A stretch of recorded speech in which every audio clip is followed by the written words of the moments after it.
এইবার আমি আপনাদেরকে কাটাপ্পা এই যে বললাম অফিসারের কথা কেন বললাম সেটা একবার জানাই।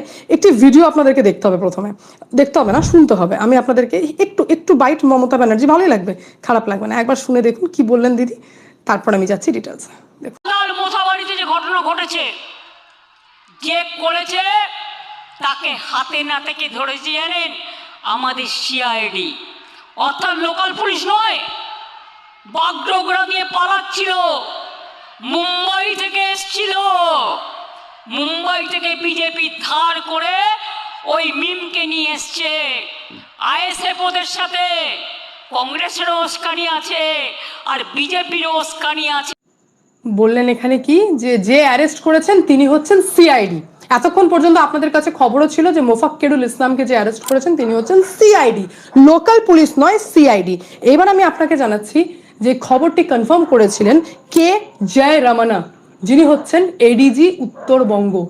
এমন একজন তোখর বাহাদুর অফিসার যিনি প্রত্যেকটা মুহূর্তে নজর রেখেছিলেন এই মোফাক্কেরুল ইসলামের ক্ষেত্রে, যার বিরুদ্ধে এই অ্যালিগেশন ছিল যে ইনি বাগডোগরা এয়ারপোর্টের মাধ্যমে সেখান থেকে তিনি ব্যাঙ্গালোর পালিয়ে যাচ্ছেন, এবং ইনি ইনফরমেশন দিয়েছিলেন। আর সর্বপ্রথম মিডিয়ার সামনে এসে ইনি জানিয়েছেন যে মোফাক্কেরুল ইসলামকে অ্যারেস্ট করা হয়েছে, যার কথা দিদি একবারও মুখে আনেননি। কিন্তু এই অফিসারের জন্যে মোফাক্কেরুল ইসলাম ধরা পড়েছেন। 1997 এর আইপিএস অফিসার যিনি বড় বড় পদে ছিলেন, ডিআইজি পদে ছিলেন, শিলিগুড়ির পুলিশ কমিশনারেট পদে ছিলেন। তারপর কি হলো, উনি 2013 সালের কর্মজীবনে শিলিগুড়ির জলপাইগুড়ির উন্নয়ন কর্তৃপক্ষের দুর্নীতি ধরে ফেলেছিলেন, যার জন্য জলপাইগুড়ির ডিএম কে অ্যারেস্ট করে নেন। এবার ভাবুন, ডিএম পদ মানে বড় পদ, আইএএস এর পর ফার্স্ট পোস্টিং কিন্তু ডিএমই হয়ে থাকে যতদূর আমি জানি। তো সেই ডিএম কে অ্যারেস্ট করে নিয়েছিলেন তখন শিলিগুড়ির পুলিশ কমিশনারেট ছিলেন এই কে জয় রমনা। কি না, তো দুর্নীতির জন্য ইনি অ্যারেস্ট করে নিয়েছিলেন, দুর্নীতি সহ্য করতে পারেননি, করাপশন নিতে পারেননি, সেই কারণে ডিএম কে পর্যন্ত অ্যারেস্ট করেছেন। ডিএম মানে কত বড় পদ একবার ভেবে দেখুন, তাকে পর্যন্ত হাত দিতে দুবার ভাবেননি, কারণ করাপশনের কাছে ইনি মাথা নত করেননি। তার রেজাল্টে রাজ্য সরকার সম্মান দিয়েছিলেন, মারাত্মক সম্মান দিয়েছিলেন, আর সেই সম্মানটা ছিল কম্পালসারি ওয়েটিং।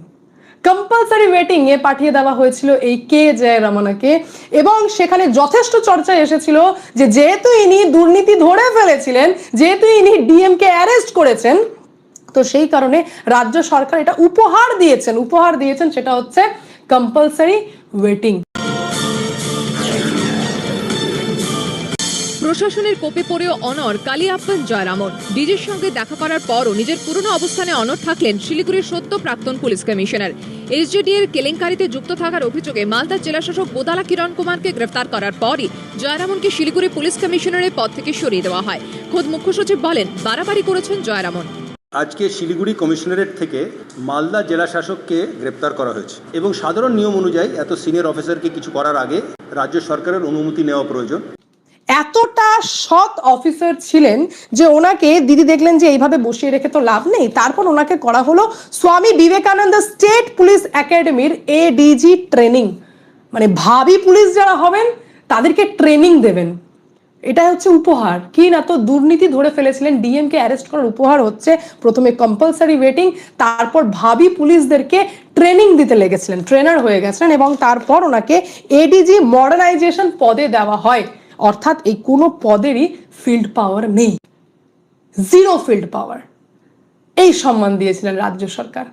আর আমি তো এই কথাগুলি তুলে ধরি আপনাদের সামনে, একের পর এক পুলিশ অফিসারের কথা আমি আপনাদের সামনে তুলে ধরেছি, যারা যারা নিজের যোগ্যতা এবং যারা যারা নিজেদেরকে বিক্রি করেনি, দুর্নীতির সামনে মাথা নত করেনি, তারা এই রেজাল্ট পেয়েছেন।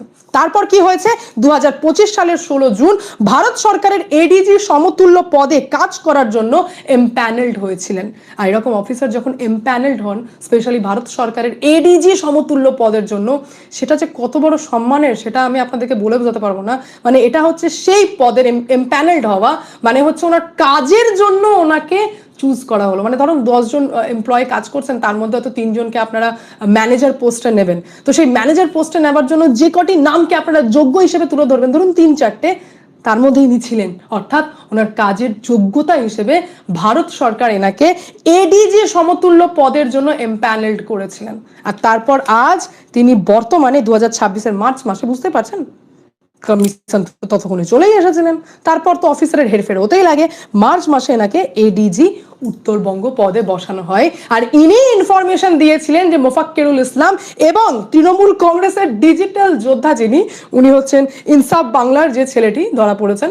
এবার আমি জানি না এবার উনি কেন পালাচ্ছিলেন, উনিও পালিয়ে যাচ্ছিলেন। তো যাই হোক, সরি আমি এসে ফেললাম। তো উনিও পালিয়ে যাচ্ছিলেন। তো এই ইনফরমেশন কিন্তু ফার্স্ট দিয়েছিলেন কে?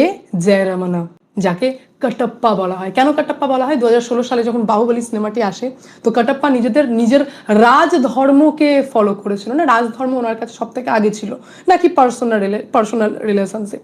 তো সেই রকমই এই অফিসার কে জয়রামানের কাছে রাজধর্ম আগে হয়েছিল বলেই তিনি দুর্নীতির সাথে আপোষ না করে ডিএমকে পর্যন্ত অ্যারেস্ট করেছিলেন। What I feel is whatever I have done in the interest of public service. So I feel that I have done right. যদি কিছু থাকে I will clarify.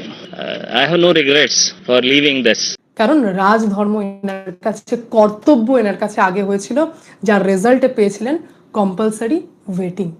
একজন হচ্ছেন জয়েন্ট বিডিও পদে বসে তৃণমূল কংগ্রেসের প্রচার করছেন, মানে পদের সম্পূর্ণ অপব্যবহার। আর একজন শিলিগুড়ির পুলিশ কমিশনারেট হয়ে, একজন আইপিএস অফিসার হয়ে আইএএস এর মতো অফিসারের গায়ে হাত দিয়েছিলেন কারণ সে দুর্নীতি করেছিল। তো পার্থক্য ছিল, পার্থক্য আছে, আর সত্যের সাথে থাকলে তার দাম অতি অবশ্যই মিলবেই, এটা তো আমি ডেফিনেটলি বিশ্বাস করে থাকি। তো এই হচ্ছে ব্যাপার, যার কথা দিদি একবারও মুখে আনেননি, কিন্তু এই অফিসারের জন্যে মোফাক্কেরুল ইসলাম ধরা পড়েছেন। তো যাই হোক, এই পুরো বিষয় নিয়ে আপনাদের কি মন্তব্য অতি অবশ্যই কমেন্টের মাধ্যমে জানাবেন। আমি এখানে এন্ড করবো, দেখা হচ্ছে নেক্সট ভিডিওতে।